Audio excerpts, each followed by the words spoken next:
Físicas, neste sábado 20 de julho de 2024, tenho a satisfação, mais uma vez, de apresentar o seu seminário dos Múltiplos Saberes.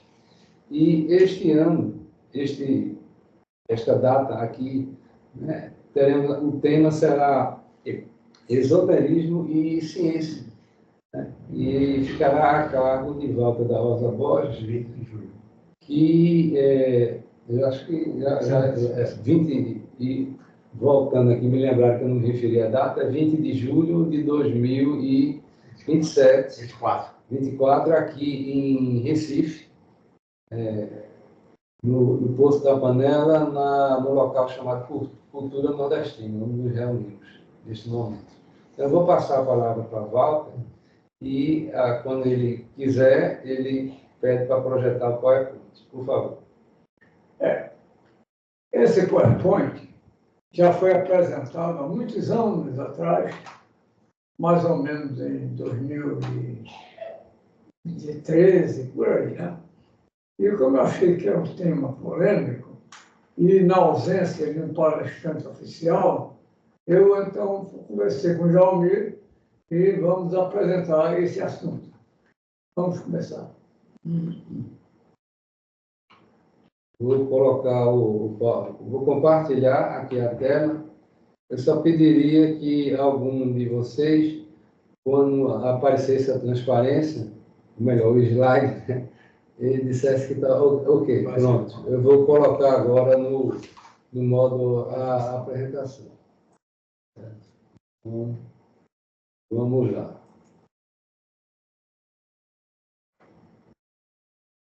Esse aí, pessoal, é o meu site. Quem tiver interesse, pode fazer uma visita. Tem 30 livros meus publicados que podem ser baixados gratuitamente e mais 3 em coautoria. Bem, inicialmente, nós vamos fazer uma distinção entre esoterismo com S e esoterismo com X. Inclusive, o X é, naturalmente, esoterismo que pode ser conhecido por qualquer pessoa. E o com S, não, para as pessoas que têm condições intelectuais ou que são iniciados em alguma ordem secreta. Então, dito isso, vamos começar o assunto. Bom, o primeiro problema é a criação do mundo. Pergunta-se, tudo se originou do caos? Aí depende do que se entende por caos. Caos quer dizer desorganização, não quer dizer nada. Ou seja, não está se falando que o universo começou do nada, porque, como se afirmava na filosofia grega, do nada, nada sai. Nada pode se originar de nada. Então, o caos é diferente. Caos é desorganização. Então, um dia, as partículas que constituem o caos se organizaram e daí se formaram os universos. Então, a teoria mais atualmente aceita é do Big Bang, ou seja, a grande explosão, que na verdade não é explosão, é uma expansão. Ou seja, houve um Big Bang único, do qual resultaram todos os universos, o universo continua sendo criado, ou seja, há sempre Big Bangs, sempre novos mundos, e assim infinitamente. Ou seja, há uma singularidade, ou seja, um ponto onde nasceu o universo, um ponto que no vazio não existe, teria se expandido, criado o universo, é a mesma coisa do Big Bang. Ou existe singularidade, ou seja, pontos iniciais dos demais universos. No hinduísmo, nós temos os ovos de Brahman. Brahman quer dizer absoluto. Na filosofia grega, era o ser. Nas religiões, é Deus. Então, Brahman, absoluto, né? Ser, a filosofia grega, e Deus, as religiões. Aí tem a Brahma ou absoluto. Aí você vê as três aspectos do absoluto. A criação, que é Brahma, é diferente. A conservação, que é Vishnu, e a destruição, que é Shiva. Então, a trindade védica não são pessoas. Não tem Pai, Filho e Espírito Santo. Que, aliás, Pai, Filho e Espírito Santo, cadê a mãe? Devia ser Pai, Filho e Mãe, e não o Espírito Santo. Mas, já na filosofia bramânica, ou na filosofia védica, nós temos o quê? Impessoalidade, apenas é uma representação em que há a criação, há a conservação, há a destruição, vem o quê? Um vazio, que há dia e noite, Brahma. Dia é quando estamos na criação e na conservação. Depois da destruição vem a noite, o vazio. Em seguida, novamente, Brahma, Vishnu, Shiva e assim por toda a eternidade. Então, nós temos a concepção do tempo. O tempo é circular, ele vai e volta. Nós vamos ver adiante a imagem do Ouroboros. Ouroboros é a serpente que morde a própria cauda. Então, esse universo, ele vai e vem, e tudo que foi, já era, tudo que era, será. Então, esse universo é a concepção védica. Né? E temos o linear, que é a nossa concepção ocidental. Ou seja, o tempo sempre vai para frente. O tempo não recua. O tempo é linear. E temos o tempo espiroide, que é concebido por Pietro Baldi. Ou seja, é uma espécie de tempo circular que não fecha. Ele vai, volta mais para um nível superior, vai novamente para um nível superior maior, desce para um nível inferior maior, sobe novamente para e assim indefinidamente. Então, pergunta-se, tempo e eternidade. Será que o tempo existe? Ou o tempo é apenas uma impressão humana em virtude do movimento das coisas? Por exemplo, quando não existia o relógio, os seres primitivos se baseavam na noite e no dia. Com o relógio, nós passamos a regular o tempo. E nós sabemos que o tempo varia não só na Terra, em diversas regiões, como também no universo. Então, só existe tempo porque existe movimento. Se nada existisse, tudo tivesse parado, não existiria tempo. Existiria o quê? A eternidade. O tempo, naturalmente, é provisório. A eternidade, como não está dizendo, é eterna. Logo, o universo como um todo é eterno. Né? E então, na eternidade, tudo é movimento. Alguém está com o microfone aberto. Realmente, a interferência.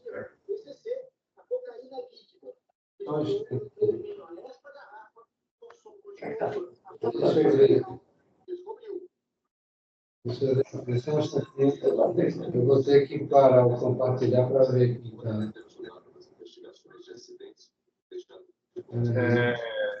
Uma pessoa notifica. Pronto, ok. Depois que o Miguel entrou, aí. Pronto, ok. Ativei. Vamos voltar. E aqui. Oi. Deixa eu voltar aqui de novo. Peraí, não consegui ainda. Peraí.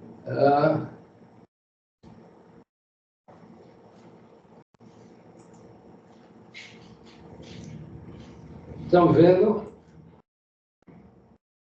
Deixa eu voltar aqui ao mesmo slide.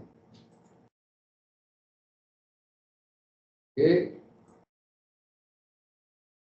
E agora, deixa eu botar no modo apresentação. Uma falta de respeito. Aqui. Vamos. Ok. Peraí, eu não consegui ainda, só um instante. Estão vendo? Bem, desculpe.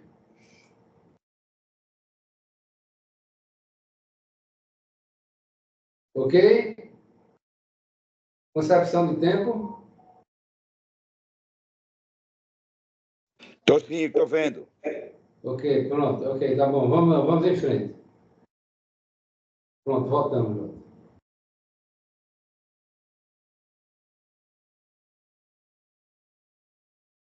Existência e essência. Concepções do tempo, né? Tempo, mutabilidade, eternidade e imutabilidade. Podemos ir para o próximo? Esse é o próximo. Volta. Bom, Esse é o próximo. esse aí, porque eu ainda tenho essa parte final aí. Então, o tempo é eterna mutabilidade. Na filosofia grega, havia uma divergência entre Parmênides e Heráclito. Para Parmênides, tudo era imutável, todo era imutável. Diferentemente, Heráclito dizia que não. Tudo é eterna mudança. Só que Parmênides falava no todo. E não no universo, nos universos. Ou seja, na eternidade e não no tempo. Então, essa divergência era apenas aparente, porque estavam falando uma linguagem diferente. Então, o mundo fenomenal é esse, o mundo físico, em que as coisas acontecem. Fenômeno é aquilo que acontece. E existir é sair do ser. Então, o ser existe. Agora, Deus é o ser, ele é o todo. Então, nós existimos, estamos naturalmente integrados ao todo. Então, a eternidade é a imutabilidade, que é o mundo domênico e a essência. Essência é o ser. Existência são os seres vivos, sejam eles plantas, animais e seres humanos. Bem, sobre o conhecimento do futuro e as diversas mancias. Sempre existiram os videntes, que faziam naturalmente as suas profecias, o que em parapsicologia chama-se pré-cognição. Agora, há uma diferença entre a pré-cognição e a profecia. A pré-cognição não é apenas um fato que acontece raramente entre os paranormais ou médios. E já os profetas, eles têm uma visão ampla do universo, até mesmo sobre o fim do mundo. Aí nós temos Nostradamus. E as pessoas que acreditam nele procuram sempre adaptar o que acontece no mundo às profecias de Nostradamus, procurando provar que Nostradamus sempre esteve certo. E quanto ao futuro, as previsões, não previsões, mas realizações que só foram conhecidas no futuro, nós temos que Leonardo da Vinci. Né? Leonardo da Vinci fez instrumentos e fez concepções que só hoje nós estamos utilizando, né? Daí a chamada ficção científica. E a ficção científica é uma espécie de imaginação da ciência em relação ao universo. A hipótese já é diferente. A hipótese é a explicação de um fato. Ou seja, a observação, né, que conhece um fato, procura uma hipótese para explicar. A hipótese procura um fato para provar que ela está certa. Então, vamos adiante. Bom, tudo é feito de átomos e de vazio. Nós sabemos que o vazio não existe. Tudo é denso. Tudo é denso. Somente nós não percebemos além no limite da nossa percepção. Então, os átomos.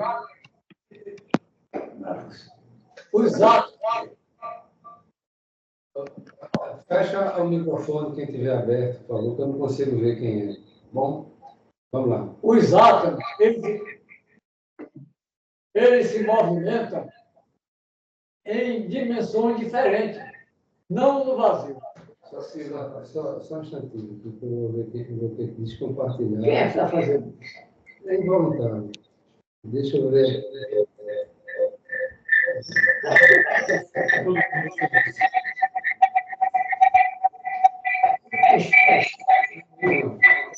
Essa interferência provavelmente é provocada por um outro equipamento eletrônico que esteja ligado na proximidade da emissor.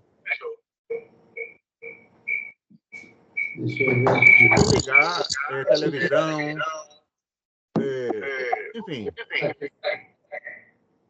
Ok. Isso é tipo desse tipo de interferência.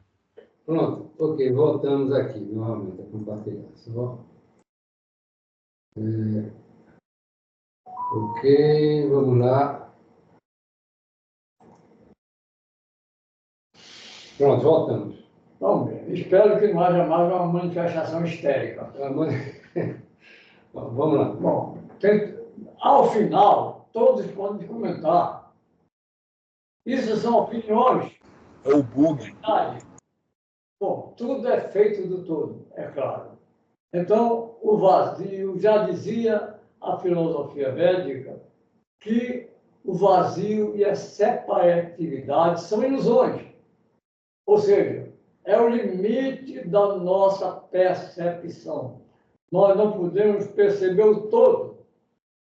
E cada ser percebe a realidade segundo a sua estrutura sensorial. Então, os Vedas diziam que era Maya. Maya quer dizer ilusão. Então, essa ideia da separatividade das coisas é mera ilusão, ou seja, é o Maya. Esse é o princípio da invisibilidade. Ou seja, há seres invisíveis? Sim, claro que há.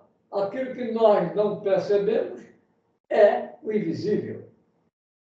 E outra afirmação, o visível se origina do invisível. O que é o visível? É o fenômeno, é aquilo que aparece. O invisível é, hoje, na linguagem moderna, o virtual, de onde se origina o mundo material. Daí porque a mente está no mundo virtual e o cérebro no mundo físico. Então, seria assim a ciência e os invisíveis, ou seja, a ciência que estuda aquilo que só podemos observar através da extensão da nossa percepção, que são os microscópios e os telescópios. Na guerra, as armas invisíveis, ou seja, aquelas que não podem ser detectadas pelos diversos protetores, né, é uma forma de ataque e de defesa na guerra entre as nações. Bom, aí vem um grande problema. O princípio do segredo. Imagina-se que há coisas que os seres humanos não estão capacitados a compreender. E que esse conhecimento pode ser prejudicial à sua saúde mental. Então, é preciso manter esse conhecimento em segredo, para não perturbar aquelas pessoas que não têm capacidade de não só conhecer, mas de compreender. Vamos fazer uma distinção. Conhecer é uma coisa, compreender é outra. Você pode ter uma excelente memória e, no entanto, não compreende aquilo que você conhece. Então, há uma diferença muito grande entre compreensão, entre conhecimento e compreensão. Ora, Jesus já dizia, não atireis pérolas aos porcos, porque os porcos não distinguem. Vai comer a pérola como comeria qualquer coisa. E ainda dizia, ouça quem tem ouvido para dizer, para ouvir, aliás. Então, consequentemente, há esse cuidado de que certas informações não cheguem ao conhecimento de quem não pode compreendê-las, e sim conhecê-las, o que é perigoso. Aí tem o quê? O segredo do Estado. Naturalmente, esses segredos do Estado são mais limitados, não só à política, e você sabe que os políticos geralmente mentem, né?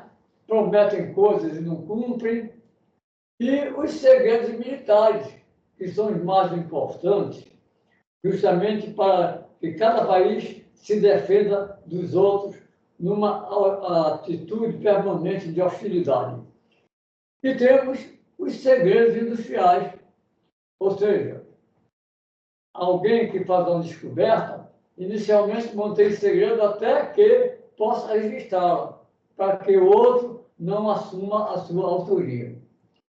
E, finalmente, nós temos as sociedades secretas, que é o caso da maçonaria. Tanto que a maçonaria se divide em níveis, né? Para que cada um, de maneira muito continuada, vá aprendendo cada vez mais, até chegar ao ponto máximo do conhecimento. Sendo que a maçonaria lida com mistérios que ela inventa, né? E a religião, os mistérios que ela acredita, que é diferente. Sendo que a religião, esses mistérios, é para o povo todo, para os fiéis. E já na maçonaria, não. Maçom de grau inferior não conhece o conhecimento de um maçom de grau superior. Vamos para adiante. Então, o conhecimento depende do quê? Da medida intelectual de cada um. E, vamos dizer, é uma expressão antiga, quem sabe não fala. E quem fala muito não está sabendo o que está falando às vezes. Então, o que você sabe nem sempre pode ser transmitido. O que é que adianta você falar em ciência com uma pessoa que não entende coisa nenhuma de ciência? Ele não vai entender nada. Então, você está perdendo seu tempo e está, inclusive, até prejudicando a credibilidade de uma pessoa que pensa dessa maneira.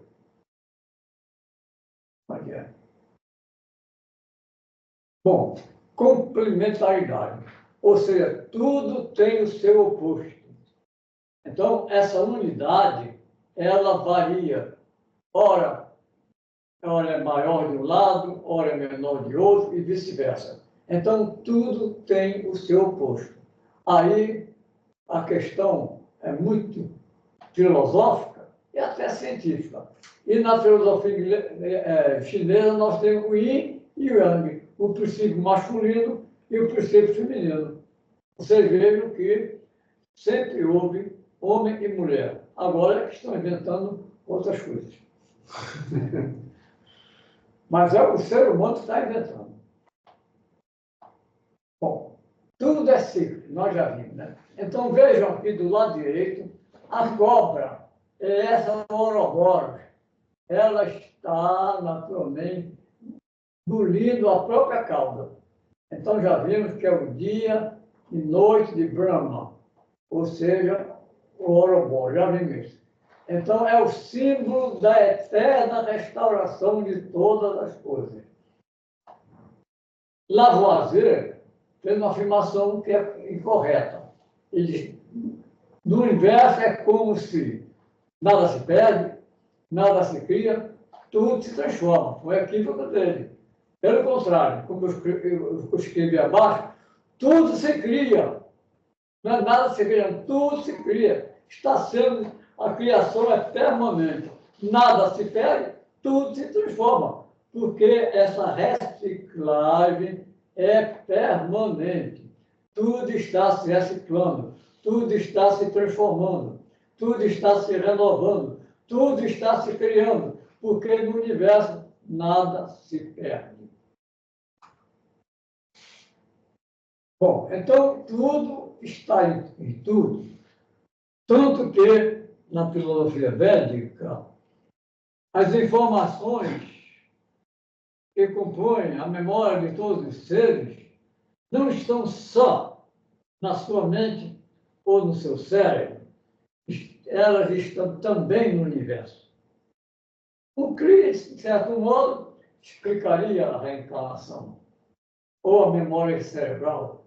Ou seja, a minha memória permanece e pode integrar outro corpo físico. E a minha memória está à disposição de outra pessoa, porque a memória é virtual. Ela está fora da realidade física. Ela está na realidade virtual, o que é diferente. Então, dizia Jesus, não cai uma folha no universo que eu não saiba. Ou seja, porque o todo é onisciente, tudo o que acontece no universo, o todo sabe. Logo, não há passado, presente e futuro para o todo, ou seja, o ser, ou seja, Brahma. E aí nós temos o universo no sistema de rede. Você veja a aranha. A aranha, ela cria seu próprio universo no seu corpo. Ou seja, a aranha consegue expelir o seu ectoplasma, como acontece nas reuniões de materialização, e formar a sua teia, que é o seu universo. Eu estou falando aligeradamente, para que vocês tenham oportunidade de fazerem comentário. Então, a magia simpática é aquela em que só as pessoas afins estabelecem contato. Como acontece com a telepatia, né? Quando os seres se amam, eles interagem com muita facilidade com os outros seres que não se amam, que não se conhecem, dificilmente entram em relação psíquica. Então, parece que é o que pertenceu a um todo, mesmo dele separado, continua ligado. Essa separação, como nós sabemos, é apenas uma ilusão. Nós estamos integrados no todo. Nós estamos no todo. A nossa separação é uma questão de percepção. Quando alguém diz brincando, vá com Deus, aí eu digo também, para quê? Nós estamos nele. Então, consequentemente, não existe distância. Não precisa ninguém dizer, vá com Deus. Nós estamos nele. Gerard Closet foi um grande paranormal. Né? Ele, através de um toque com objetos, que é chamado psicometria, ele conseguia perceber o que acontecia à distância.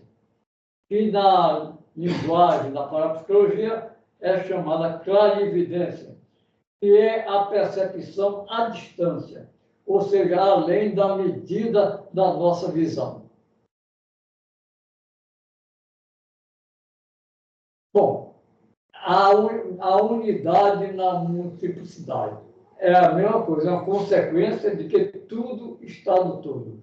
Tudo é uno, tudo interage.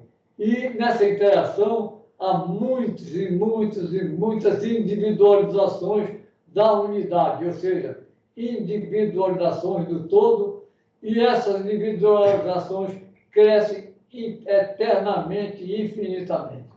Então, a própria ciência hoje procura fazer hipótese que explique o todo. E até agora, nenhuma hipótese conseguiu explicar o que é o universo na sua totalidade. Tudo é mente. Bom, claro, o universo é mente e matéria. Então, quando a pessoa fala em consciência, né, a sobrevivência da consciência é errada. A consciência faz parte da mente. A mente é consciência, é autoconsciência, é memória. Tudo isso faz parte da mente. Então, nós não podemos falar em sobrevivência da consciência, mas sim da mente. E a mente não sobrevive, porque a mente está no seu universo próprio. A mente é que interage com o mundo físico, o que é diferente. Logo, a mente de uma pessoa, ela não tem idade.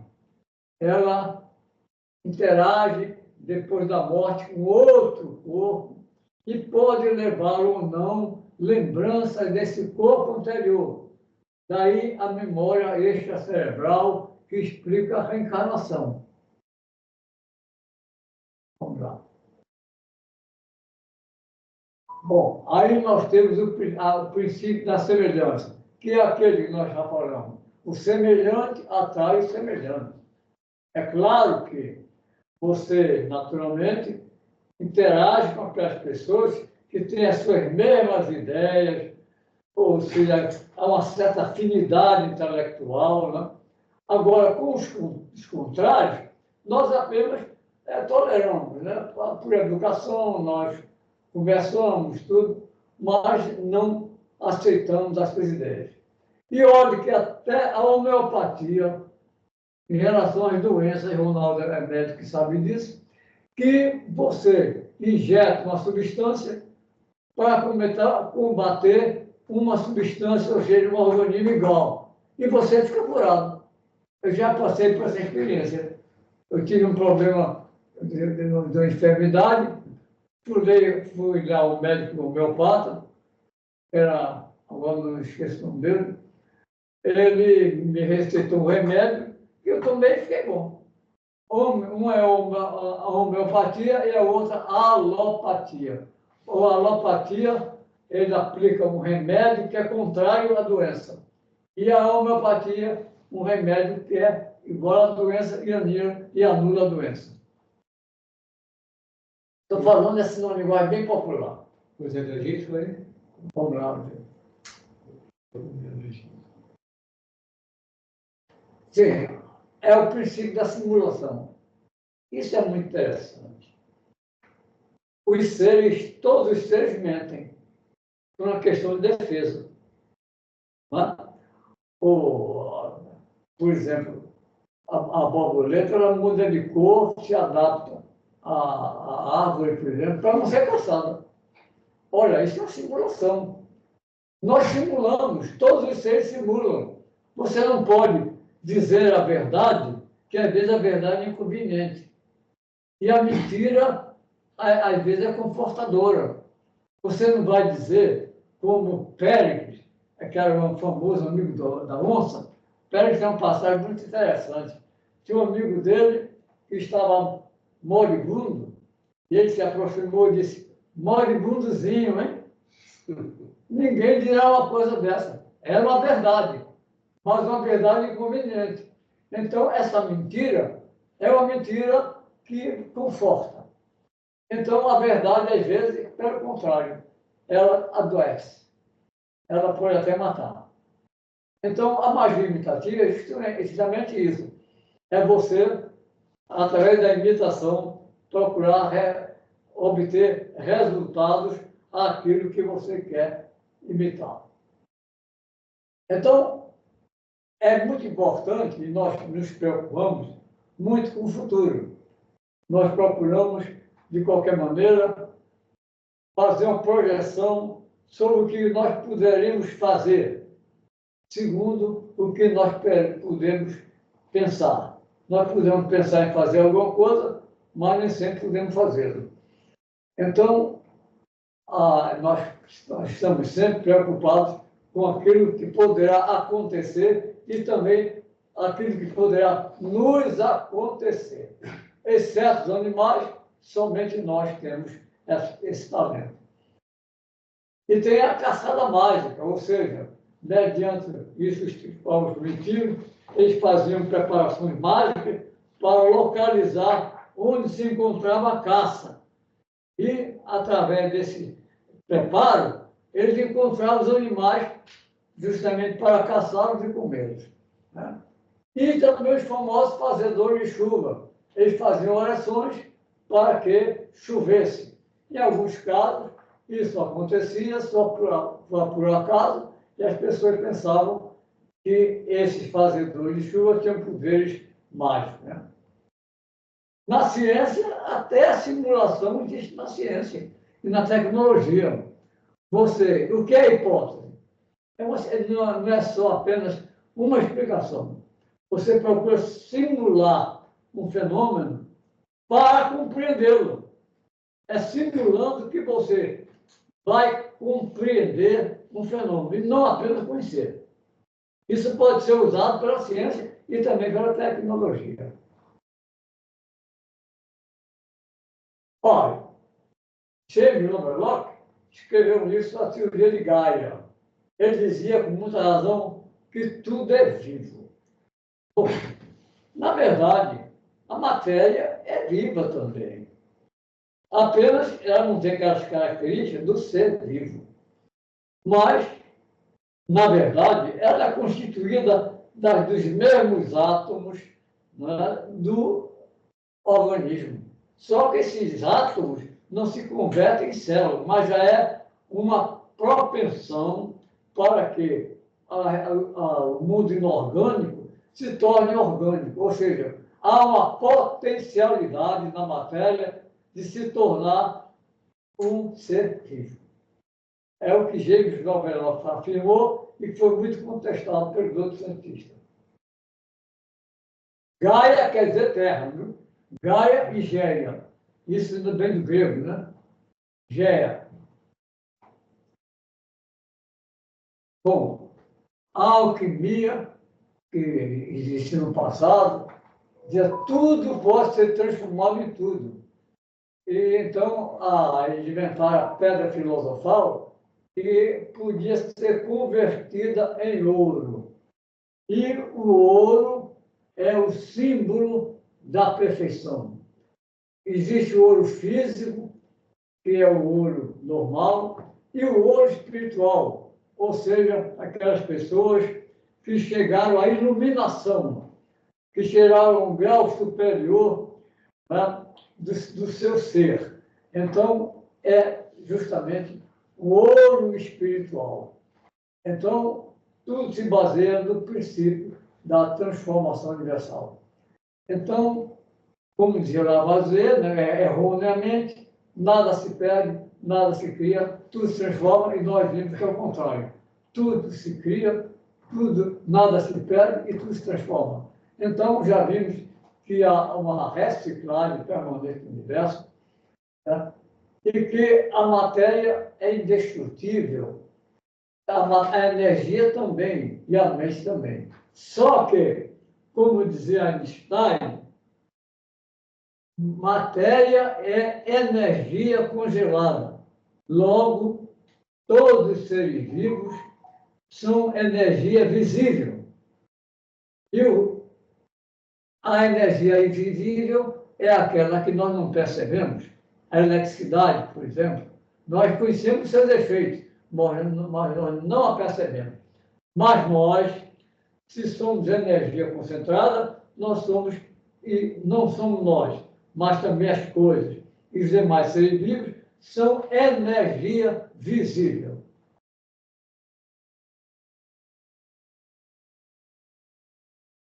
Bom, isso é importante. A vontade age sobre a matéria. Aí você tem duas grandes paranormais. Nina Kulagina, da União Soviética, aí não está aparecendo, ela está agindo sobre um objeto, fazendo uma levitação. Estando lá no Toksik, ela está levitando uma tesoura. É a ação da mente sobre a matéria. O que se fala em psicocinesia, ou seja, movimento da mente, né? Então, existe o quê? Esse direcionamento da vontade. Na magia, você usa certos objetos para facilitar a ação da mente sobre o objeto. Então, você tem um pentagrama, né, que tem vários símbolos, tem a baqueta para você apoiar seus objetos, a espada para dissolver formações. Aliás, Ernest Levy, ele relata no seu livro que uma vez ele fez uma invocação e apareceu uma forma na frente dele, ele estava vendo um círculo mágico, então ele apontou a espada e o que acontece? Ele levou um choque, caiu para trás e morreu. Tá? Então, essa espada era para dissolver essas formações. Quer dizer, hoje, na sessão espírita, se aparecesse um espírito, você não vai pegar a espada e enfiar no ectoplasma. Então, os mágicos, na época, eles faziam a consagração dos objetos, ou seja, eles magnetizavam os objetos para agir sobre eles. Então, havia também essa cadeia de força, que era um lugar onde o mágico se assentava para poder, então, exercer uma ação sobre a matéria. Outra coisa que é importante é o poder das palavras. As palavras criam e as palavras matam. Vejam o poder das palavras. E as palavras são constituídas das letras, de signos, de sinais ou de figuras. Então, tudo isso tem um efeito psicológico muito forte. Não só a palavra, mas também que essas palavras podem ser, naturalmente, sinalizadas com letras, signos, sinais ou figuras. Então, na cerimônia mágica, desses iniciados, tinha um ritual. E esse ritual tinha que obedecer a dia, hora e local determinado, senão a magia não funcionava. Outra coisa importante que eles afirmavam é que só podemos transmitir aos outros o que somos ou o que criamos em nós. É o princípio, vamos dizer, da interação entre os seres humanos. Eu não posso dar o que eu não tenho. Logo, eu só posso dar aos outros aquilo que eu tenho. Vamos lá. O princípio de pensamento. O pensamento é criador. Ou seja, o pensamento cria. Isso é importante. Então, o próprio pensamento cria a matéria. Quem criou a matéria? O pensamento. Isso conforme os místicos. Né? Então, o pensamento, quando repetido, ele, pela sua continuidade, cria uma força que, mais tarde, dependendo do tempo, mais cedo ou mais tarde, pode se transformar em fato físico. Outra coisa importante é a imaginação. A imaginação é o pensamento criador. Na verdade, é uma forma de pensamento. Então, o pensamento, quem constantemente imagina, quem e o que tem, se transformará no que imagina e terá o que imagina. Isso, naturalmente, é um ideal, mas não é assim. Você pode pensar, pode imaginar, mas às vezes não tem condições de fazer, por causa não só das suas limitações, mas também por causa da sociedade que não permite esse tipo de liberdade. Vejam que Aristóteles já disse isso há muito tempo, ele teve a intuição de dividir o universo em físico e virtual. Olha, potência é o mundo virtual e ato é o universo físico. Então, o que acontece? O universo virtual colapsa em universo físico. Olha, esse é chamado o salto quântico, que é o colapso de Van Allen. Olha, o Eliphas Levi, ele é o mais importante dos ocultistas. Então, ele empregava a imaginação no ritual da magia. E ele dizia que a imaginação era o pensamento formalizado. E advertia do perigo da imaginação que pode criar o medo. O que você imagina pode atormentar as suas emoções. Se você imagina que algo vai acontecer, isso pode perturbar a sua mente e criar emoções desnecessárias.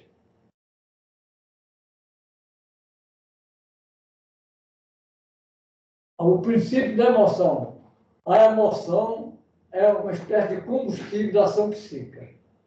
Uma pessoa que não se emociona, ela pode pensar, ter um bom pensamento, mas ela não age. Se a emoção é a gasolina. A emoção, aliás, a emoção é o combustível, é a gasolina da ação psíquica. Sem emoção, você não age. Então, não é só a mente que vai agir. Ela precisa da emoção para se exteriorizar.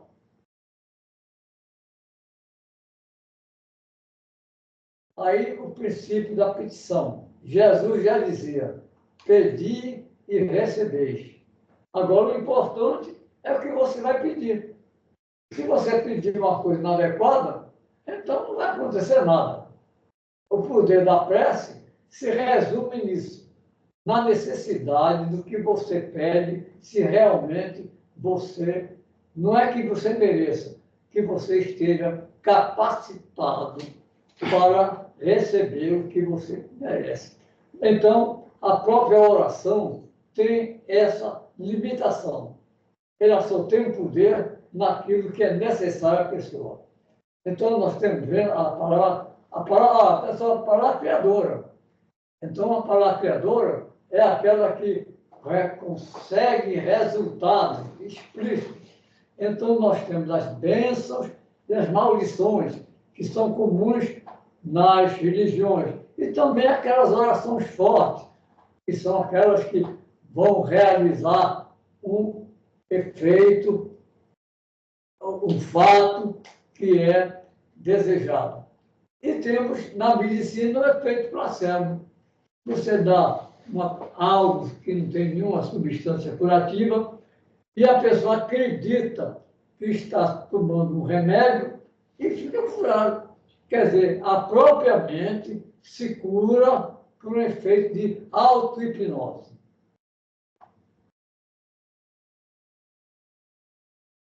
Aí nós temos a pluralidade dos mundos. Né? Aí Jesus já dizia, a casa de meu pai tem muitas moradas. Esses mundos não existem só na realidade física.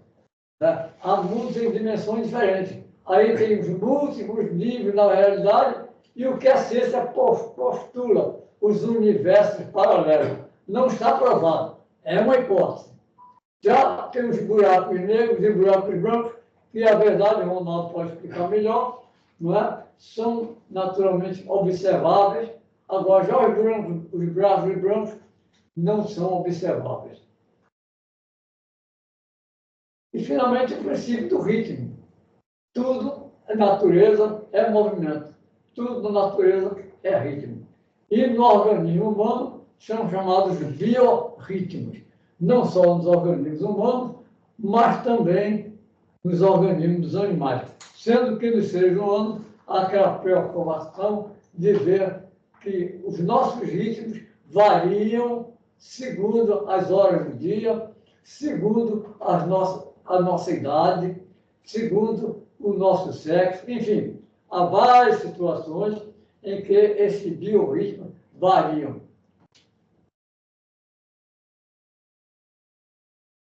Bom, aí vem a dialética psíquica. Nós somos o que pensamos. É verdade. Nós, o que pensamos, não é o que realizamos. Se você pensa que é alguma coisa, mas você nem sempre realiza aquilo que você pensa. Porque, às vezes, é inadequado para a sociedade e porque, às vezes, o que você pensa, você não tem capacidade de realizar. E o que é importante é você selecionar seus pensamentos, né? Principalmente todo dia, que são uma espécie de defesa psíquica, para que esses pensamentos não vá prejudicar as suas emoções e, consequentemente, prejudicar a sua mente e o seu corpo. Aí é o que se chama de corpo fechado, que é uma espécie de imunologia psíquica, que pode ser passível a qualquer pessoa. E, às vezes, é possível, naturalmente, exercer uma influência sobre a pessoa. É o que é chamado contágio psíquico. Você é capaz de influenciar sobre o comportamento da pessoa se existe uma afinidade entre as pessoas. E é o que se chama de lei da ressonância psíquica.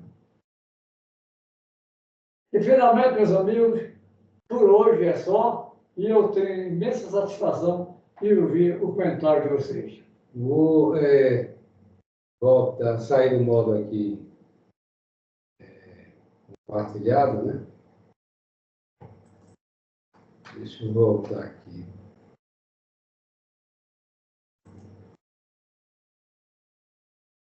Para aí que...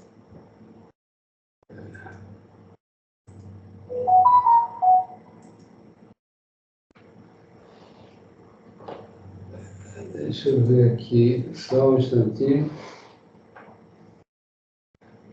Voltamos aqui. Estou querendo voltar aqui, modo exibição do orador. Exibição em grade. Ok, estamos todos nos vendo, né?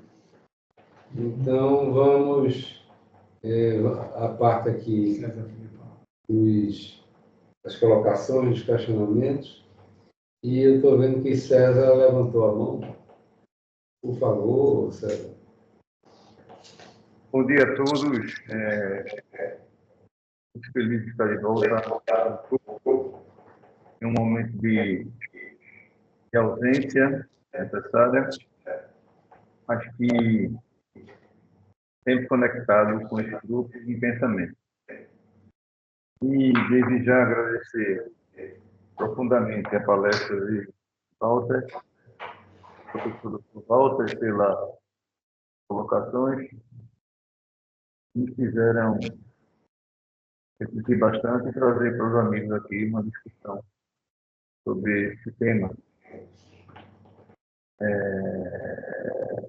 Senti falta assim, de um aprofundamento maior na explicação de esoterismo com S e esoterismo com X, apesar de já compreender pelo que foram colocados. Alguns esoterismo com S seria as pessoas que participam de um grupo que têm acesso a conhecimento. Não todos devem ter esse acesso, por N questões. E esoterismo com X são aquele que todos têm, qualquer pessoa pode ter acesso.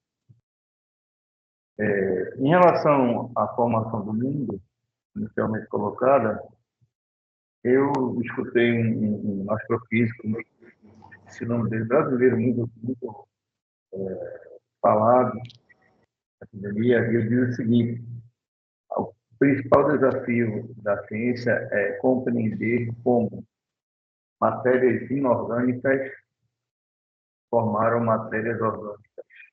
Isso é gostaria de saber se Valdo tem alguma opinião em relação a isso.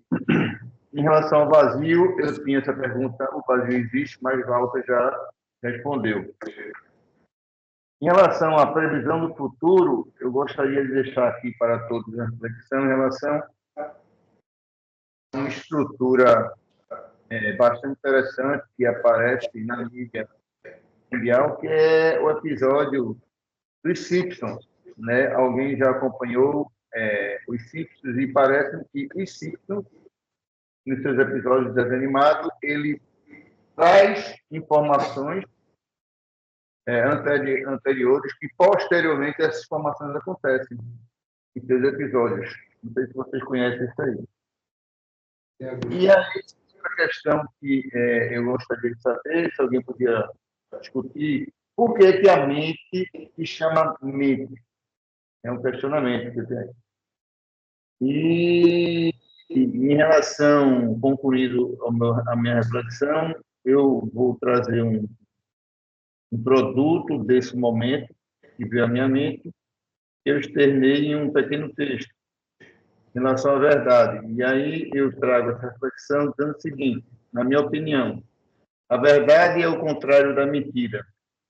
Logo, esta é causadora do caos relacional e das guerras, principalmente a guerra espiritual, trazida, a mentira, pelo pai da mentira.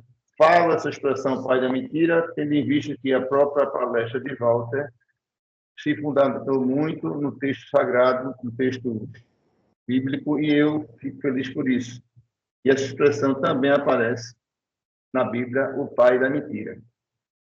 E para finalizar, em relação à temperatura corporal, é uma energia visível ou invisível? A temperatura de 36 graus e meio que nós temos, como estamos saudáveis. E, por fim, indicar um filme do Netflix, que talvez vocês já conheçam, mas quem não conhece poderia assistir, que é muito interessante. Encerrou sua temporada, mas vai continuar.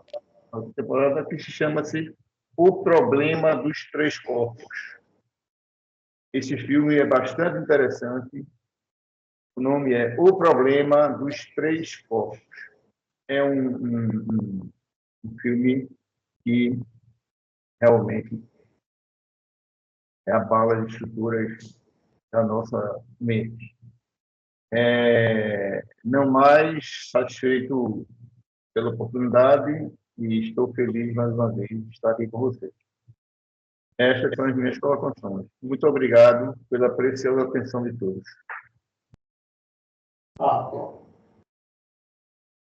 Obrigado, César. A verdade é que você questionou com muita razão.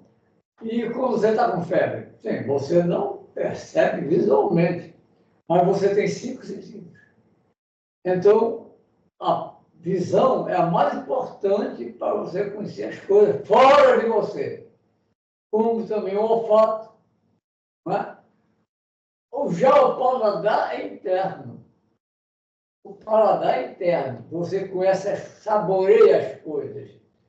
E, naturalmente, a febre faz parte, né, desse contato com você mesmo. Né? É uma forma de percepção. Então, você sente, porque seu corpo é o seu corpo que está passando por esse sofrimento transformado em febre, que é uma forma de ação curativa. Justamente a febre é para matar justamente os micróbios, as células que estão prejudicando o organismo. É uma defesa orgânica.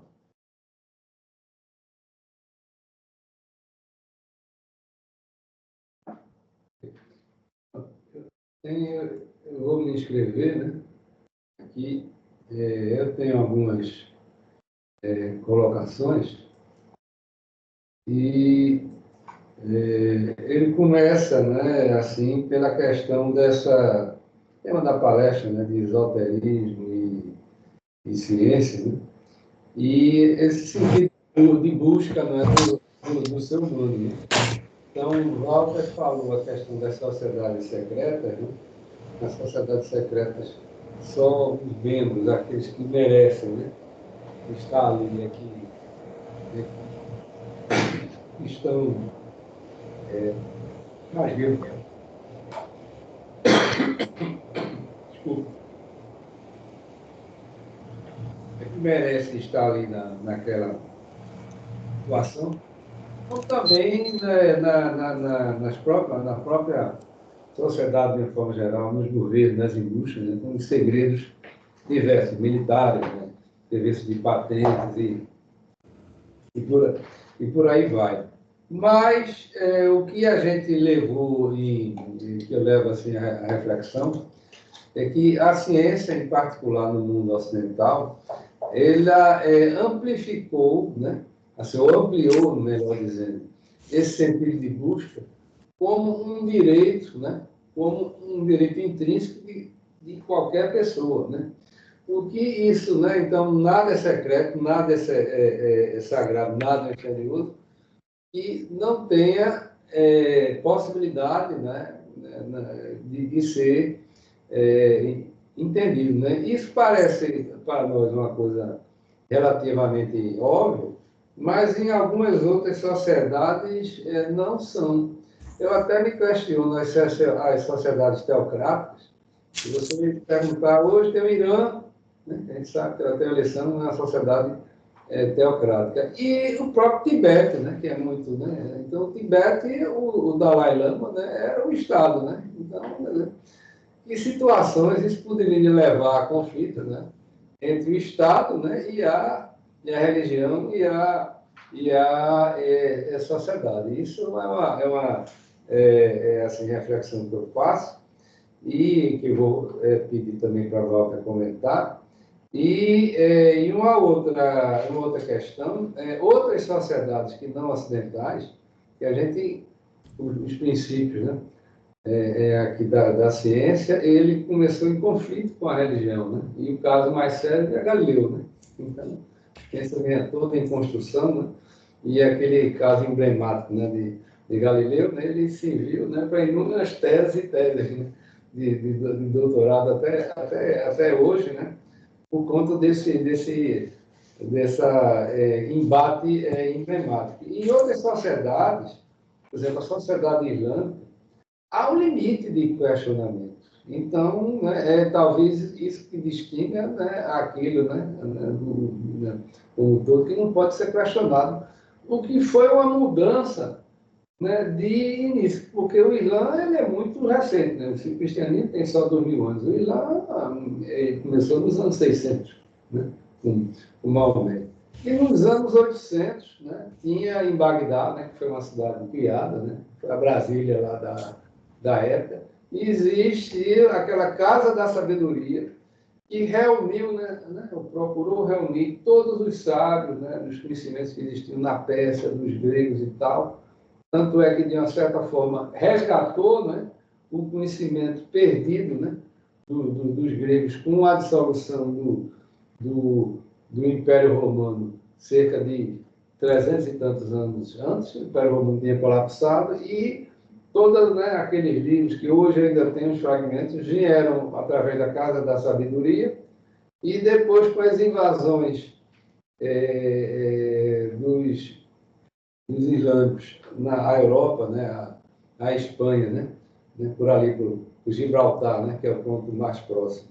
Então, e toda a rede de mosteiros que já tinha, né, disseminado em toda a Europa, que se viram, né, como, né, a internet, né, da época, né, ela fazer essa disseminação, né, a cópia, né, a replicação, né, desse livro. Né? Então, foi muito interessante, mas naquele momento parece que a partir daquele momento houve uma guinada e dizer, olha, determinadas coisas não podem ser questionadas. Então, há um limite para a razão. Né? Então, essa é uma questão que eu vou colocar para a volta. E uma outra questão, que é também na China, né? Que é um império, né? São várias culturas, várias línguas que se solidificou à força, né? Até os mongóis ajudaram, né, a unificar um pouco, né, sobre o seu império, mas depois o primeiro império chinês conseguiu unificar. E na China, nesse tipo de sociedade, que parece que há um limite, né, do pensamento, que é o social, né, a base lá do Confúcio, que é o topo, ele, né, é a restrição.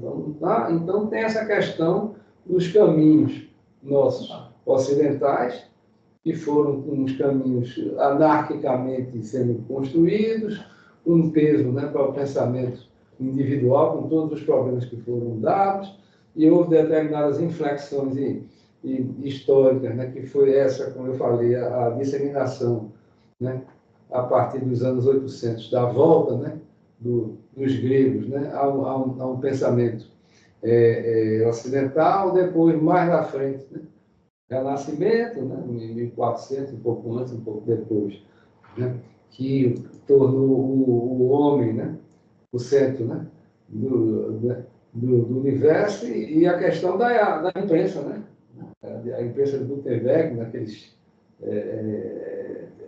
como é que chama, aquela parte móvel, né, conseguir fazer livros, que houve a explosão, né, foi a internet, né, outra internet, né, na época, mosteiros antes, e agora, né, uma coisa mais rápida. Aí eu queria ter outros questionamentos, mas para dar tempo, né, demais, e se der tempo eu volto para um segundo questionamento. Aí eu queria passar essas reflexões para a Walter, né, para que ele possa concordar, discordar, ampliá-las certamente. Né? Vocês sabem que eu sou sintético, né? Então, veja, o ponto principal, que já me falou, foi a sociedade. Nós temos duas programações, a programação genética e a programação cultural. Então, nós não podemos nos livrar, embora fale da epigenética, ou seja, uma modificação da genética. Isso é questionável mesmo. Isso é questionável. Agora, o que você né, é genético. Então, certas coisas da sua formação genética não é apropriada à sociedade onde você vive. Então, você é educado, né, para você comportar-se segundo os padrões e as normas da sociedade. Mas isso não modifica o que você é. Mas se você tem sorte, se os seus padrões genéticos são coincidentes com os padrões sociais. Então, isso é muito importante. Por isso, a gente educa por fora, mas educar por dentro depende do indivíduo. Obrigado, Walter. O próximo Ronaldo alerta aqui que foi Alexandre, né? Depois Luiz Carlos. Depois Ronaldo. Bom, eu vou falar muito pouco. Bom, além daquela referência que eu faço à nossa curadoria, que está cada vez melhor, eu quero fazer duas observações. A primeira é com relação a essa última fala de Jalmir. Né? Eu peço permissão ao Walter para fazer essa referência, essa observação de Jalmir com relação às teocracias. Nós, ocidentais, e que temos as formações acadêmicas vinculadas à Igreja Católica, nós somos cristãos culturais, todos nós, até os agnósticos e mesmo os ateus. A gente fala muito em teocracia, cita o Irã, né? Mas olha, eu não vejo teocracia mais complicada do que a do Vaticano. Né? O Vaticano, ele é uma teocracia braba, né? O Papa, eu gosto muito do Papa Francisco, mas não pode esquecer que de vez em quando ele exerce a sua autoridade e não cabe nenhum tipo de resistência a ele. Né? Então, aqueles que acham que Maduro é muito duro, é só olhar para o que o Papa faz. Né? Eu vi um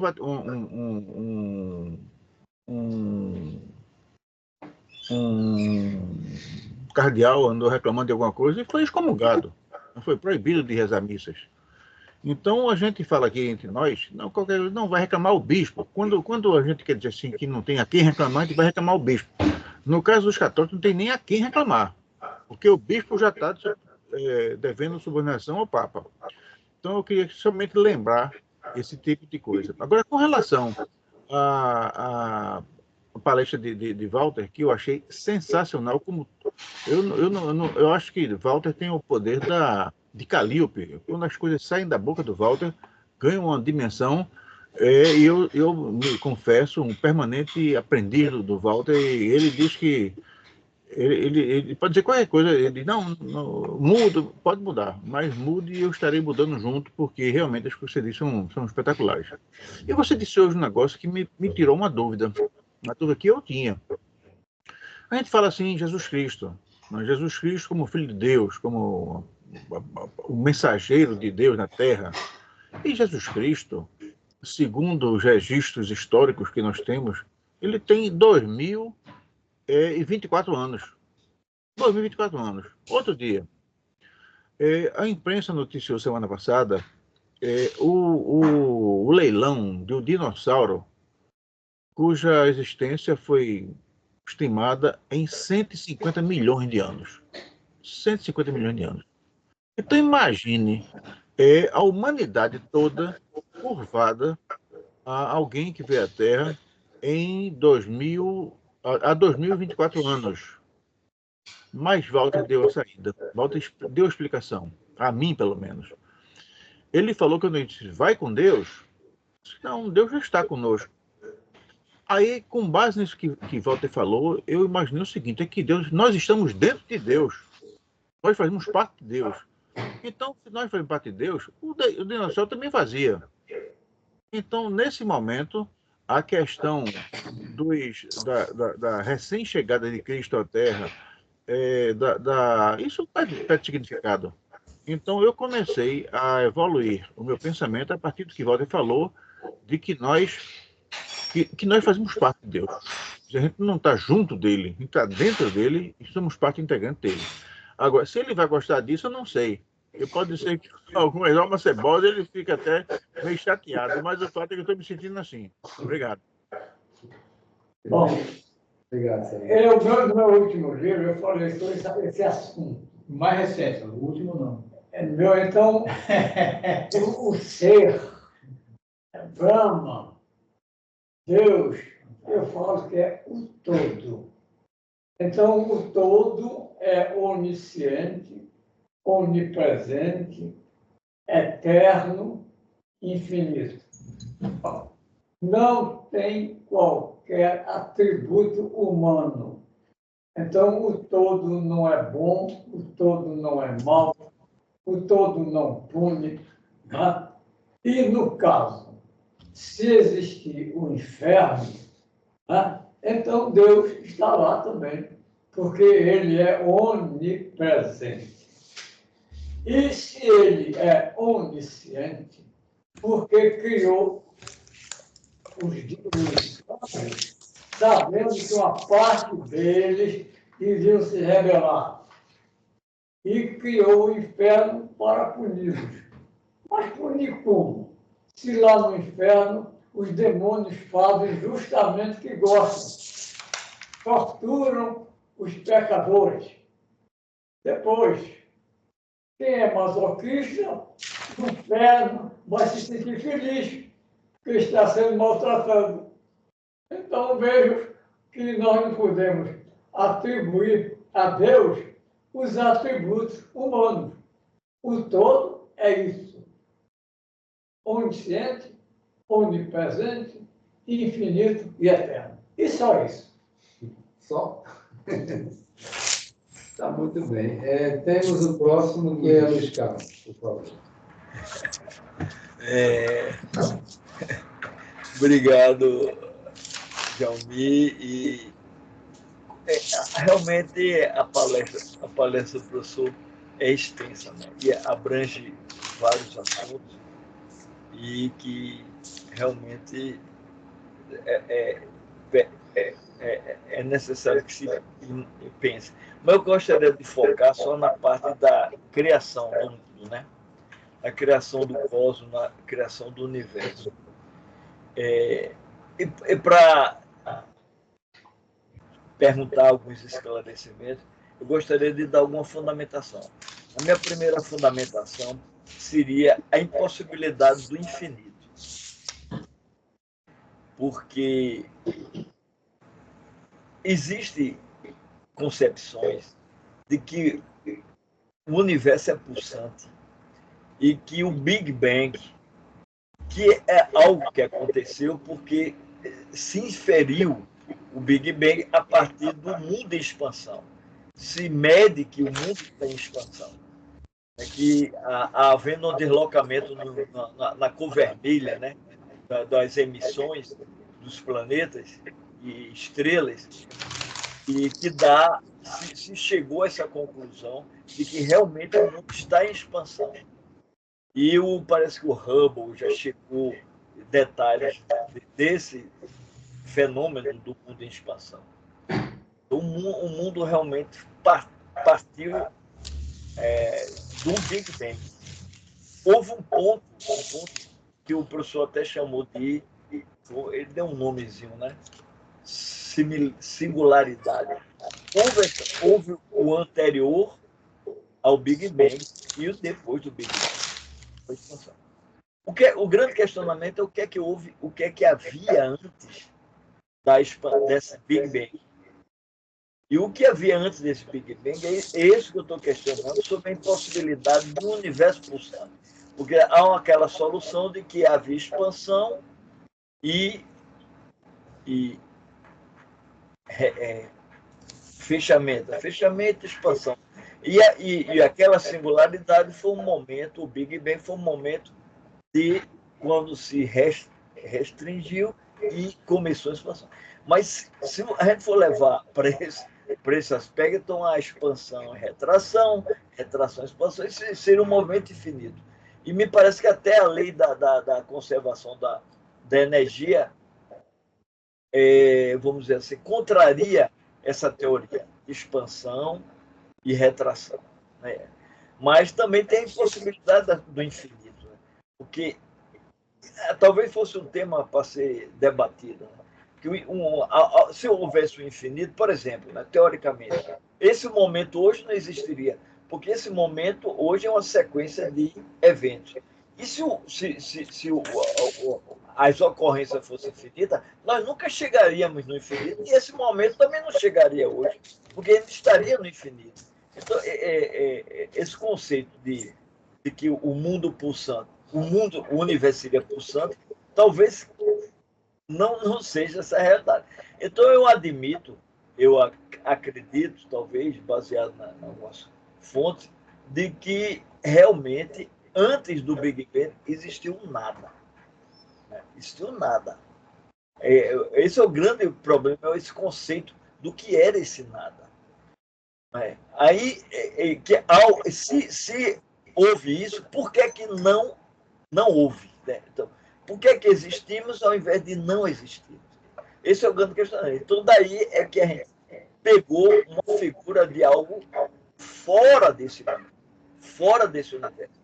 Então, esse conceito pantominesco, eu gostaria que o professor expandisse isso, esse conceito pantominesco, que Deus está dentro do universo, é um conceito que eu acho que feriria esse poder, né, de do nada se fazer alguma coisa. Porque se é para fazer o universo, precisaria de algo que estivesse fora, né, que fosse infinito e fosse tão poderoso a ponto de não estar dentro do para mim não faz sentido. Se você é o criador e está dentro daquilo que você criou. Não faz sentido. Então, essa ideia pantominesca de que nós somos tal, do criador. Tal. Então, é isso que eu gostaria de questionar do professor. Né? E relativo ao Big Bang, tem detalhes, né, de que não é uma explosão, é uma expansão e tal. Mas o que é certo é que também o tempo começou nessa expansão. Antes não existia. Qual é o que é tempo? Einstein dizia que o tempo é uma quarta dimensão, entendeu? A matéria e o tempo Sem matéria não tem tempo. Só se mede o tempo a partir da matéria, da existência da matéria. Então, esse conceito pantominésico que eu gostaria que o professor explicasse como você poderia conciliar o Criador com a criação. Obrigado. Obrigado, Luiz Carlos. Bom, inicialmente, Luiz Carlos, o nada é o potencial. O nada é o virtual. Então, do nada se origina, sim, é do virtual que colapsa no físico. É diferente. Então, tudo o que está no virtual são possibilidades que poderão ter ou não probabilidades de acontecer, ou seja, de colapsar em fatos físicos. Porque possibilidade é uma coisa, probabilidade é outra. Ou seja, o que é o acaso? É a possibilidade não prevista que aconteceu, mas havia a probabilidade de acontecer, embora a possibilidade não fosse conhecida pelos seres humanos. O acaso é isso. Então, esse universo é justamente um colapso de tudo o que existe no mundo virtual. Então, isso aí me parece, porque eu não tenho certezas, eu tenho opiniões, o que é diferente, né? Que o virtual explica muita coisa. Né? Então, consequentemente, como nós falamos, né? A mente, veja, está no universo virtual. Por isso, não há sobrevivência da consciência, nem há sobrevivência da mente, porque ela sempre esteve lá. Há interrupção na interação entre a mente e o cérebro, porque o corpo morreu. Então, não há sobrevivência da consciência, porque a consciência faz parte da mente. Daí a palavra errada, memória, não, inteligência artificial. Não há inteligência artificial, é memória artificial, porque é outra questão. O computador não sabe nada do que está fazendo, não compreende, não tem inteligência. Ele é memória. E é um auxiliar muito grande. É claro, você não pode armazenar tanta informação no seu cérebro. Então, nós vamos selecionar aquilo que nos interessa no computador, que é uma extensão da nossa memória. É esse o problema que nós temos de ver, né, que as coisas são diferentes. Não é verdade? Então, essa é a minha opinião sobre o assunto. Obrigado. Eu não sei se tem mais alguém inscrito, mas eu me inscrevi, né? Se tiver alguém, eu cedo, né? Porque para dar a ordem da sequência das coisas. Se não tiver, vamos lá. Essa questão aí eu achei muito interessante, do potencial, né? Então, aquele potencial que pode se realizar ou não, né? Dependendo de uma probabilidade. E a gente sempre teve, nós seres humanos, né? Essa questão de procurar entender, né? Entender, né? Arrumar uma explicação, nem que seja mitológica, né? Aí do mundo, né? As culturas todas mais primitivas, elas são baseadas nisso, né? Os gregos, né? Voltando a falar, foram os que romperam, né? De ter um agente físico do mundo, né? Para a explicação, mas o que eu gostaria de colocar aqui para a Walter é sobre o limite da racionalidade, né? Porque a gente tem essa questão de entender, né? Procurar entender, e tem coisas que a gente não consegue. Então, tem situações que, às vezes, até parecem conflitantes, né? Então, é como aquela questão do movimento, né? Da essência do movimento, né? De Parmênides e Heráclito, né? Então, parecem ser coisas, assim, bem distintas, né? E, ao mesmo tempo, complementares, né? Como tem o Yin, né? E o Yang, né? Mas a gente nota que há uma carência, né? De a gente entender, né? Determinadas situações. E quando a gente leva alguns casos assim, né? Na própria parapsicologia, né? Que, né? Chocam, né? A forma que a gente entende. Então, Walter falou aqui da memória extracerebral, né? Que leva aqueles casos sugestivos de reencarnação. Então, o Ian Stevenson, que foi professor da Universidade da Carolina do Norte, tem cerca de 2.800 casos catalogados, né? Que a única explicação, né, que ele colocou isso como as pessoas, crianças pequenas, né? Aí na primeira infância e tal, que parecem se lembrar de casos, de situações que elas alegam como se fossem outras pessoas que realmente existiram em outras sociedades, em outro tempo, e que coisas assim, muitas coisas se correlacionam muito bem. Daí, né? Então, é um caso que choca a gente tem dificuldade. O próprio Walter, né, falou aí, inclusive, os casos de psicometria. Então, ele chegou ao caso de Gerard Croiset, que foi um dos slides que ele colocou, que era um paranormal francês, né, que ele era o investigador psíquico daquela época, então, através, né, de elementos de pessoas desaparecidas e que sofreram crimes, ele conseguia identificar, né, através de um objeto daquela pessoa, dar informações que não seriam humanamente possíveis pelos esses modelos que a gente tem hoje de racionalidade. A própria homeopatia, né, que Walter se referiu, então tem alguns princípios que são chocantes, porque a gente está acostumado à alopatia, né, aquele princípio diferente, de uma proporcionalidade. Você aplica lá o medicamento conforme seja a idade, conforme seja os quilos, tal. E na homeopatia é um princípio, assim, aparentemente contrário, que é o princípio da diluição, né? Você dilui e aquilo ali vai interagir com o ser humano e parece que tem alguma eficácia, né? O próprio INSS reconhece, hoje é uma especialidade médica, né? Formalmente reconhecida. Então, são coisas assim distintas, né? Outra coisa que você se referiu, Walter, também, na sua apresentação, foi sobre o princípio da manipulação, né? Você falou do contágio psíquico, né? Falou dos fazedores de chuva, né? A simulação. Né? Da simulação, né?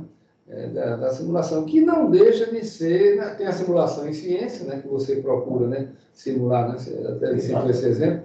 Mas, né? Assim, essa simulação, ela parece, em muitos casos, haver uma manipulação da natureza, notadamente no caso psíquico, né? Onde você utiliza rituais, você utiliza vestimentas, objetos, espadas, né? Então, os curandeiros, né, usam as coisas mais exóticas possíveis, animais, né? Sapos, sangue de animais, e aquilo ali parece estimular, né, a imaginação, e é uma forma de manipulação, né? Eu faço isso e, né, eu rezo aquilo para obter, né, aquilo outro, né? Então, você falou até né, aqui de um princípio aí que eu já não me recordo exatamente, mas é um princípio da petição, né? Você falou, eu achei interessante, eu conhecia por outro nome, mas não como esse petição, né? Então, você que está, inclusive, na Bíblia, né? Que eu acho que no Evangelho, né? Pedir e conseguirás. Conseguirás, acho que é em Mateus, né?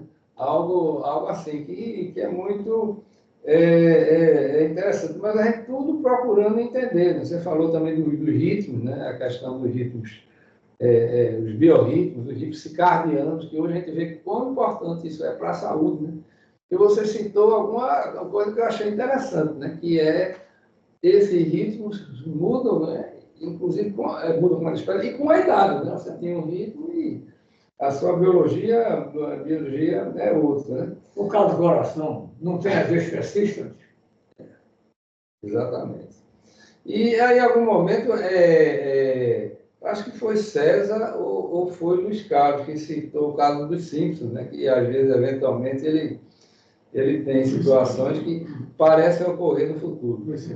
Foi César, eu não estou me lembrando bem, César. Isso aí é um comentário meu, sabe, César? Aí eu vou passar a palavra para a Walter para a pergunta. E essas situações é como analista de bolsa, né? Você tem lá 50 mil analistas, né? Principalmente nos Estados Unidos, que a economia é muito grande. E você tem toda aquela tendência de bolsa e todo mundo analisa lá, pá. E, às vezes, contra as tendências, né, que tem de queda ou de subida de bolsa, aí vem o analista e crava lá, ó, essa ação daquela empresa vai ocorrer isso, pá, vai cair ou vai subir. E ninguém deu bola para o cara. Aí, quando o cara chegou lá, pá, acertou. Então, quer dizer, mas só que isso não acontece mais na frente, né? Aqui foi um caso isolado que seria próprio explicado pela estatística. Eu tenho a impressão que o caso de Simples é mais ou menos isso. Ele lança determinadas coisas, algumas coisas acontecem e outras, quando acontece assim, que tem uma convergência social maior, aquilo chama atenção. É feito evidente, né? Vai chutando. Daqui a pouco chega a mãe de Ná, que as Mamonas Assassinas previu, né? Mas o incrível nisso tudo é que, desculpe interromper, é que os Simpsons, ele faz o desenho animado com a riqueza de detalhes do que aconteceu, impressionante. Mas equivale à análise de bolsa. Antes de acontecer, no desenho demonstra, inclusive, topograficamente o acontecimento, localmente, impressionante. Isso é interessante, não deixa de ser interessante, mas há outras explicações que seriam na base da estatística, como também você faz uma análise gráfica ou fundamentalista de uma ação, o negócio todo mundo diz que ela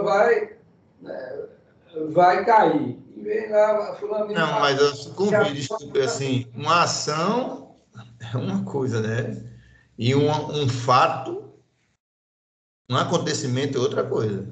Não, mas a ação é fato, viu? A ação é fato. O cara lá ganha e perde dinheiro e aposta isso antes. Tanto é que se resgata. Mas, de qualquer forma, sabe, César, que é esse o comentário que eu vou passar para a Walter, a gente tem algumas dificuldades, né, assim, da nossa racionalidade, né, de, puxa vida, alcançar determinadas coisas, parece que há um limite, assim, que a gente vai forçando, né, e a gente sempre fica perplexo. Puxa vida, a gente tem algumas dificuldades, que é isso que eu queria que Walter estendesse alguns comentários, né, se ele quiser, né, sobre essa questão do alcance, do limite da racionalidade, desses modelos todos, né, que ele mesmo trouxe aqui para a gente, desde a criação do mundo e etc. Tal, essas questões dos nossos limites. Né?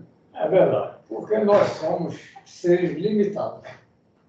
E se somos seres limitados, a nossa razão é necessariamente limitada. E por mais estranho que pareça, nem sempre a razão tem razão. Né? A razão se equivoca também. É claro que nós temos de agir em muitas circunstâncias racionalmente para não sermos envolvidos pela emoção. Porque a emoção é muito boa, realmente. Mas há emoção boa e emoção má. Então, nós temos de, no caso, vigiar qual a emoção que nos é útil e a emoção que nos é não apenas inútil, mas prejudicial. Aí vem a razão para disciplinar a emoção. Mas ninguém é 100% razão, nem ninguém é 100% emoção. É claro que o importante é que a nossa razão seja proporcionalmente maior do que a nossa emoção, porque nós não podemos viver sem nenhuma das duas. E então o ser racional é aquele que sabe fazer essa mensuração entre a razão e a emoção. Obrigado. Eu não sei se essa mão de Alexandre Não, é porque ele não abaixou. é outra mão, É a mesma. é a mesma, né? Ele não certo. abaixou. Bem, Mas se ele quiser falar, vai ser um prazer. Eu quero dizer apenas que ninguém consegue escapar à observação de Ronaldo Dantas. É um olho de lince, é um olho de lince. Parabéns. Era a mesma mão ainda, desculpem. ele fica às vezes me cutucando, né, que eu não consigo às vezes, acompanhar, e pô, ali, tal, ele vai nos ajudando. Agora, eu queria assim, só comentar fora a palestra, né, que Molina está com a indumentária, eu não sei se é um manto. É um manto, é uma vermelho, coisa assim, eu não sei se é um negócio de bicho. Uma coisa esotérica. Eu acho que ele está em transe, viu? Alguma coisa, é um casaco, né? Molina, você está em transe, ela está tudo silencioso. E fala bem claro, o negócio de bispo, não confundir bispo com bicho. Então aí deve estar um friozinho bom, né? Eu pensava que você estivesse em transe, assim, silencioso. Eu tô em Serra Negra. Aqui tá frio. Aí deve estar ótimo, né? Tá maravilhoso. Surreal. É muito bom. Mas, meus amigos, assim, se não tiver questionamentos, né, mais, a gente pode encerrar aqui o nosso encontro. Lembrando que ainda está sujeito à confirmação, mas no sábado que vem, provavelmente, né, vamos ter Nestor Acioli, né, professor Nestor, e ele, inclusive, foi meu professor, né, no Colégio Marista. Né, Sai bem daí, né, Jovem? Mais maduro, digamos assim. Então, ele ficou de nos confirmar e eu estou vendo que César levantou a mão. Pois não. César, pode falar, César. Tá, ok. Deixa eu só abrir aqui para ele. Abriu. Estamos vendo. Está escutando? Não, eu só queria. Agora ficou mudo. Deu um toquezinho com o mouse em cima do microfone. Eu só queria reforçar aos amigos, essa indicação desse filme, O Problema dos Três Corpos. Eu não sei se alguém aqui já assistiu. Não, eu anotei. É muito bom, viu?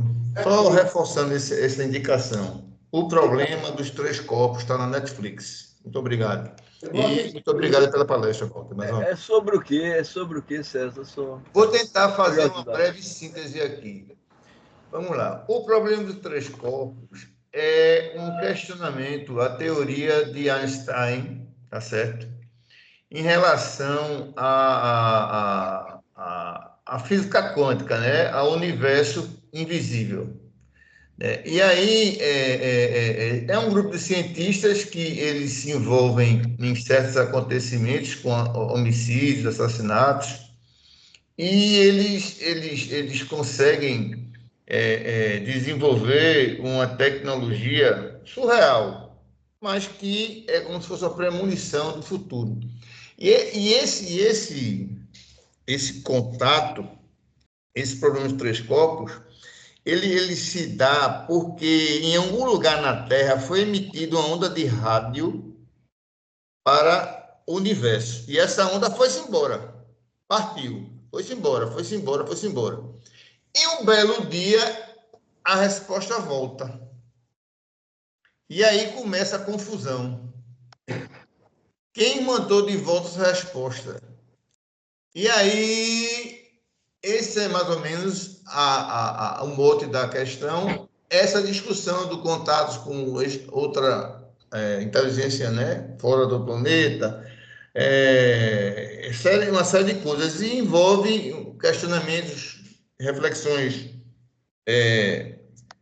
humanas e também extra-humanas, entendeu? É muito interessante, viu? Muito interessante. Eu vou assistir, viu, César? Se eu não gostar... Muito interessante, assim, inclusive uma repercussão mundial grande. Valeu, obrigado. Você, se eu não gostar, viu? O Problema dos Três Corpos. É isso aí. Um abraço a todos. Obrigado, César, pela recomendação. Né? E, pessoal, então, agradecer aqui a presença de todos. Parabéns, Walter. Maravilhosa, viu? Parabéns. Parabéns, até logo. Um abraço para Eu todos. não me Bom fim de manifestei porque eu não semana. pude acompanhar tudo, aí podia estar falando besteira. Mas parabéns. O que eu vi foi maravilhoso. Obrigado. Paulina, curta o friozinho por aí. Até logo. Um abraço para todos. Até logo. Valeu, Tchau, tchau. pessoal. Até logo. Prazer, Tchau. viu? Obrigado aí, pessoal.